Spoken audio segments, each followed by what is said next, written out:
धक्का येईल, तर अशा वेळी आपण काय मार्गदर्शन द्याल? नमस्कार, मी ॲडव्होकेट नितीन भोसले. आज हा जो उपक्रम केलेला आहे ती खरंच एक काळाची गरज येऊन पोचलेला आहे. त्याची गरज कशी झाली की वाढता लोंढा इकडे येतच चाललेला आहे आणि आपण प्रत्येकाला आपलं म्हणून त्यांना जवळ केलेलं आहे. तो घरी आला, आपल्याला भाऊ म्हटला, ताई म्हटला, आपण त्याला जागा दिली आणि जागा दिल्यानंतर काही दिवसांतर त्यांनी आपल्याला घराबाहेर काढायचा त्यांनी उपक्रम चालू केलेला आहे. आज आपण बघितलेलं आहे की आपले जे उद्योगधंदे आहेत ते बाहेरच्या परराष्ट्रामध्ये जाऊ लागलेले आहेत. आज आपलं संख्याबळ कमी असल्या कारणाने बाहेरचे लोक आले, त्यांचे आमदार खासदार इथे वाढलेले आहेत. त्यामुळे विधिमंडळामध्ये आपला आवाज उठू शकत नाही.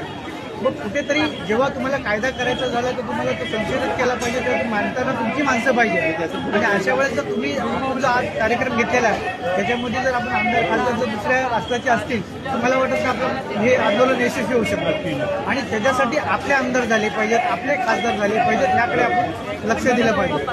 मराठी माणूस हा सज्जन माणूस आहे, एक सज्जन. आणि आजच्या काळामध्ये असं झालेलं आहे की सज्जन झाला दुर्जन, कारण तो कठोर बोलतो म्हणून. आणि जे चोर आहेत ते झाले थोर, कारण बाहेरचे लोक बाहेरून इकडे आलेत, त्यांनी कायदा खरंच वेटीस धरलेला आहे. आज जर मी ॲडव्होकेट आहे, मी बघतो की मराठी माणसावरती फार कमी केसेस आहेत.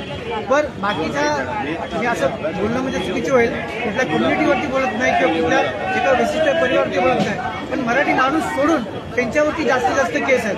म्हणजे एक प्रकारे आपल्या इकडे आपल्या महिलांना त्रास आहे, आपल्यातल्या पुरुषांना त्रास आहे, आपल्यातले विद्यार्थी आहेत त्यांना त्रास आहे. तर सगळ्यांचा त्रास हा लोंढ्यांमुळे झालेला आहे. तर कुठेतरी हा थांबला पाहिजे.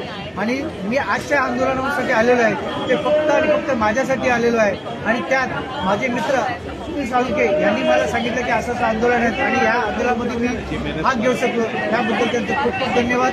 तसंच आपल्या आज संघटनेने हा जो काही उपक्रम राबवलेला आहे संयुक्त महाराष्ट्र अभिमान अभियान, आणि ही काळाची गरज आहे. आणि असेच सारखे वारंवार आपल्या प्रत्येक स्टेशनमध्ये, प्रत्येक रेल्वे स्टेशनमध्ये जनजागृती केली पाहिजे. प्रत्येक माणसाला वाटतं कुठेतरी आवाज उचलला पाहिजे, परंतु कुणी उचलला पाहिजे हा प्रश्न आहे. आणि ते सुनील साळुंखे सगळ्यांनी उचलले आहेत, त्याचे आपलाही सहभाग आहे. आणि मी इतरांना पण विनंती करतो की त्यांनी पण आपल्या या कार्यक्रमामध्ये यावं, उपक्रमामध्ये यावं आणि एक ताकद द्यावी आणि आपली यशस्वीपणे आपलं जे काय म्हणणं आहे ते आपल्या मंडळामध्ये मांडून आपल्या हक्काचे कायदे आपण निश्चितपणे भरू शकतो असं मला